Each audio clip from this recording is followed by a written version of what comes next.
300예순 7번째 희망락 단막극전 5번째 단막연전 5번째의 7번째 작품 연옥 윌리엄 버틀러 예이츠 작 등장인물 소년 노인 무대 폐가와 뒤쪽에 서 있는 앙상한 나무 한쪽문도 현관문도 이리저리 방자주고 언덕이든 골짜기든 이 집 메고 아버지 말 들으며 왔어요. 저 집 좀 봐라. 나는 저 집에서 오갔던 농담들하고 이야기들을 생각한다. 집사가 취한 산찌개한테 10월 중순쯤에 무슨 말을 했는지 기억해보려고 해도 안 떠올라. 내가 기억 못하면 살아있는 아무도 못하는 거야.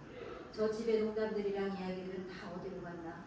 저 문지방은 돼지요리 훔치려고 뜯어놨었건데. 그래서 전에 이 길로 와본 거예요? 달빛이 이 길에 떨어지고 구름의 그림자가 저 집 위로 지나간다. 그게 상징적이지. 저 나무를 봐라. 뭐처럼 보이냐? 또 정신이 나가있네.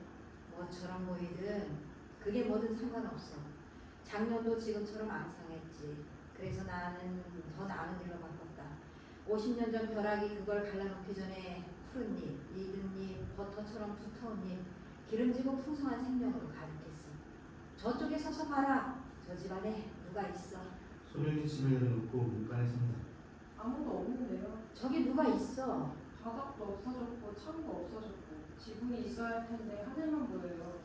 여기 까마귀 둥지에서 떨어진 알껍데기 조각도 있네요. 하지만 어떤 것들은 없어진 게 뭔지 남은 게 뭔지 상관하지 않아. 연옥의 홈들은 돌아와 예전에 살던 곳 익숙한 자리들을 다시 찾지. 또 정신이 나갔잖아. 그 사람들은 저지른 죄를 다시 겪는다. 한 번이 아니라 여러 번. 그리고 마침내 알게 되지. 그 죄가 가져온 결과가 다른 사람에게 떨어지는지 자기에게 떨어지는지. 다른 사람에게 떨어지면 다른 사람이 도울 수도 있어. 결과가 끝나면 그 꿈도 끝나니까. 하지만 자기 자신에게 떨어지면 도울 수 있는 건 자기 자신뿐. 그리고 하나님의 자비뿐이다. 이제 지겨워요. 말하고 싶으면 까마귀한테나 말하세요. 멈춰! 저 돌 위에 앉아라. 저 집이 내가 태어난 집이다. 다 없어졌던 그 큰 집이요? 내 어머니이자 네 할머니가 이 집을 갖고 있었어. 이 풍경도 이 땅도 계집도 마구간도 말도 사냥개도 전부 어머니 거였지. 어머니는 커러에서 말 한 피를 가지고 있었고 거기서 내 아버지를 만났어. 훈련 마구간에서 일하는 마부였지. 어머니는 아버지를 보더니 그대로 결혼했다. 네 증조 할머니는 다시는 말을 걸지 않았어. 그리고 그건 잘한 일이었지. 뭐가 옳고 그런 거예요? 아버지는 여자도 없고 돈도 얻었잖아요. 아버지는 어머니를 한 번 보더니 그대로 결혼했어. 그리고 아버지는 어머니가 가진 걸 전부 탕진했지. 어머니는 제일 나쁜 일은 모른 채 돌아가셨어. 날 낳다가 돌아가셨으니까. 하지만 지금은 죽은 몸이니 이제는 모든 걸 알고 있지. 이 집에서는 훌륭한 사람들이 살다가 죽었어. 치안판사도 있었고 대령도 있었고 국회의원도 있었고 선장도 있었고 총독도 있었지. 아그림 전투나 보잉 전투에서 싸운 사람들도 아주 오래전에 이 집에서 살았어. 정부 일을 하건 어떤 이나 인도로 갔던 사람들은 죽으려고 돌아오기도 했고 혹은 매년 봄마다 이 집 공원에 핀 옹월꽃을 보려고 런던에서 오기도 했지. 그 사람들은 내 아버지가 뼈버린 저 나무들을 사랑했었어. 아버지는 가득판에서 날린 돈을 메우려고 말이랑 술이랑 여자들한테 돈을 퍼부은 걸 메우려고 저 나무들을 달아냈지. 그 사람들은 이 집을 사랑했고 이 집의 복잡한 복도들까지 다 사랑했어. 하지만 아버지는 이 집을 죽였지. 이 위대한 사람들이 태어나고 자라고 결혼하고 죽어간 집을 아버지가 죽여버린 거야. 난 여기서 선언한다. 그런 짓은 사형감이라고. 와, 운이 좋으셨겠네요. 멋진 옷도 입었을 거고 말도 멋진 거 타고 다녔겠죠. 아버지는 내가 자기 수준을 넘지 못하게 하려고 나를 학교에 보내지 않았어.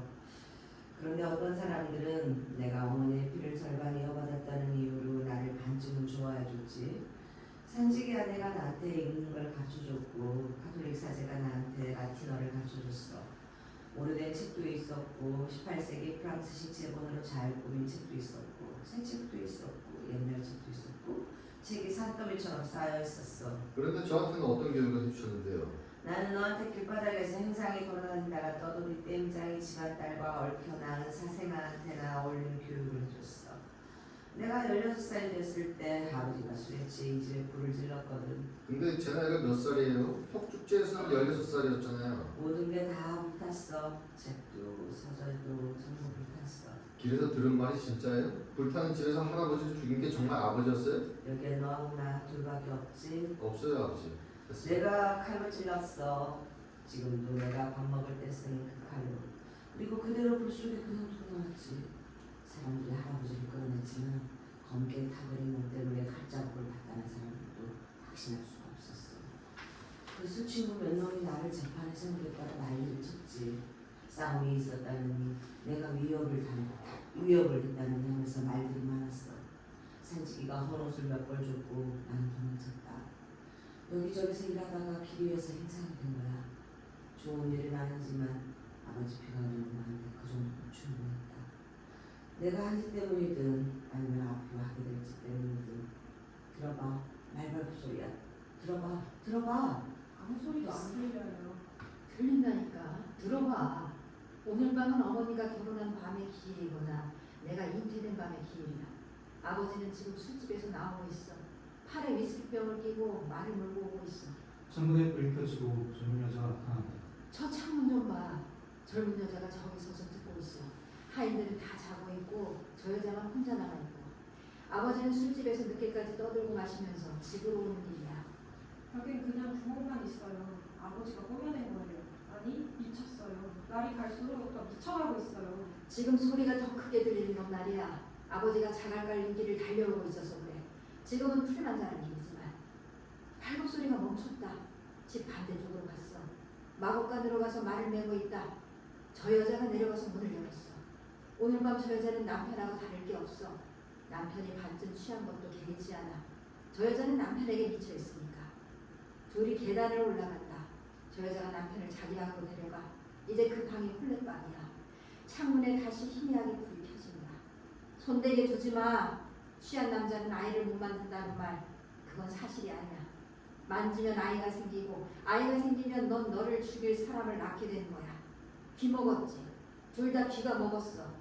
내가 나뭇가지든 돌이든 던져도 둘은 못 들어. 그게 내가 제정신이 아니라는 증거야. 그런데 문제가 있어.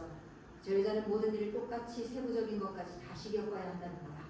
죄책감 때문에 그렇게 끌려가는 거지. 그리고 저 여자가 그 일을 다시 하면서 아무 즐거움도 느끼지 않을 수 있을까? 만약 그럴 수 있다면 즐거움도 있고 죄책감도 함께 있다면 어느 쪽이 더 클까? 나는 배운 게 별로 없어. 데르툴리아누스를 데려와. 그 사람하고 나하고 이 문제를 다 풀어보자. 저 둘이 저 매트리스 위에서 나를 만들고 있는 동안에 말이야. 돌아와. 도망치려고 했지?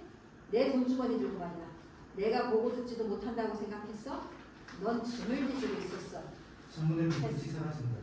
아버지는 제 몫을 한 번도 제대로 준 적이 없어요. 내가 줬어도 네 나이에 그걸 받아서 뭐 했겠어. 술에다 섞겠지. 그랬으면 뭐요? 받아서 내가 쓰고 싶은 대로 쓸 권리는 있었잖아요. 그 자루 이리 줘. 더 말하지 말고. 안 줘요. 손가락 부러뜨린다. 둘이 자루를 두고 다툰다. 몸싸움 중에 자루가 떨어지며 둘이 흩어진다. 노인은 비틀거리지만 넘어지지 않는다. 둘은 서로를 바라본다. 창문에 불이 켜진다. 어떤 남자가 잔에 위스키를 따르고 있다. 제가 아버지를 죽이면요. 아버지는 제 할아버지를 죽였잖아요. 그때는 아버지가 젊고 그 사람은 늙었으니까. 이젠 제가 젊고 아버지가 늙었고요. 노인 창문을 바라본다. 내 16살 때 모습이 더 좋았는데 뭐라고 죽은 거래요? 더 젊었어. 그런데도 저 여자는 그 남자가 자기랑 같은 부류의 사람이 아니라는 걸 알았어야 했어. 뭐라는 거예요? 말해봐요. 노인이 창문을 가리킨다. 이런 창문에 불이 켜졌어. 바닥이 다 없어졌는데 저기 사람이 서 있어. 여기 왜 가세요? 창문에 불이 켜진 건 내 아버지가 위스키 마시려고 장을 찾으러 온 거라서 그래. 지쳐있는 짐승처럼 길에 서 있잖아. 죽었고 살아있고 살해당한 사람이라니 말도 안 돼. 그때 아담에게 깊은 잠이 내려왔다. 내가 이 말을 어디서 읽었더라? 그런데 저 창문에 길에 있는 건 아무것도 아니야. 어머니 마음속에 남은 자국일 뿐이지. 죽은 몸이니까 죄책감 속에 혼자 있는 거야.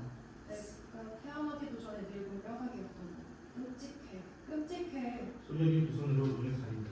저 짐승은 아무것도 몰라. 원래 아무것도 아니니까. 내가 저 창문 아래에서 누굴 죽여도 고개조차 안 돌릴 거야. 노인이 소년을 찌른다. 내 아버지하고 내 아들이 같은 칼에 박혔네. 이걸로 끝이다. 여기. 노인은 계속 찌른다. 창문의 불빛이 어두워진다. 잘 자라가야. 네 아버지는 기사, 네 어머니는 고운 후인 곱고 화나네. 아니 이건 어디서 읽은 문장이잖아. 노래를 해야 한다면 어머니한테 불러야지. 근데 나는 음료를 못 맞추겠네. 모두는 어두워지고 나무가 서 있는 자리는 흰 빛이 비친다. 저 나무 좀 봐. 정화된 영혼처럼 서 있어. 차갑고 맑고 반짝이는 빛이야. 어머니, 창문은 다시 어두워졌지만 어머니는 지금 빛 속에 있어요. 내가 그 모든 결과를 끝냈으니까요. 저 녀석을 죽인 건 저 아이가 자라면 여자의 눈에 들고 아이를 낳아서 타락을 퍼뜨릴 테니까요.